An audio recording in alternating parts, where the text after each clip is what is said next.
Chappy, big ANZAC Day Eve match this week. You were lucky to play in one of them. What is it like as a player and a coach heading into a big game like that? Oh, it's exciting. It's one of the hallmark games in the calendar now. It's really been built up by the two clubs. I remember when, as a player, just the pre-game when you're out in the Oval with the light horsemen, those sorts of things. It's a fantastic event, and we're starting to see crowds really get behind it, and it's become a really big event, as I said, on the calendar. So our boys are looking forward to it as coaches as well. Should be a red hot game.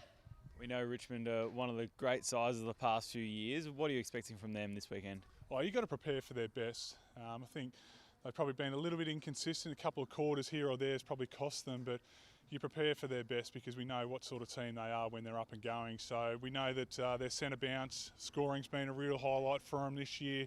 The speed they want to play at, we need to make sure we slow them down where we can. Because, you know, when they get a little bit of momentum, they really thrive on it. And obviously with their supporters at the ground, their home game, it can be a real coliseum for them. So it's going to be a challenge, but we're really looking forward to it.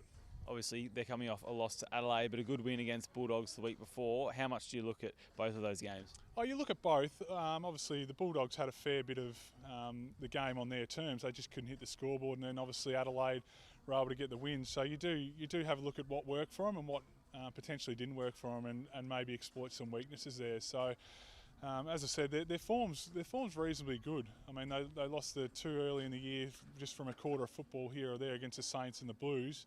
Beat the Dogs, and then they got back into the game, but Adelaide were able to hang on. So it's a tough one to get a gauge for, because their best, we know what they're capable of, and their worst hasn't been really good so far. So we prepare for their best, but really try and exploit where we can. Our backline's been holding up really well in the past few weeks. You must be happy with how all that's tracking so far. Yeah, look, they've been fantastic. We've had some injuries down there, and we've been able to get some guys come in. And to the credit of the guys that did come in, they played footy last year in the system. So it wasn't like they were new guys coming in. They played a lot of footy together. They trained all pre-season. So it's been a credit to them.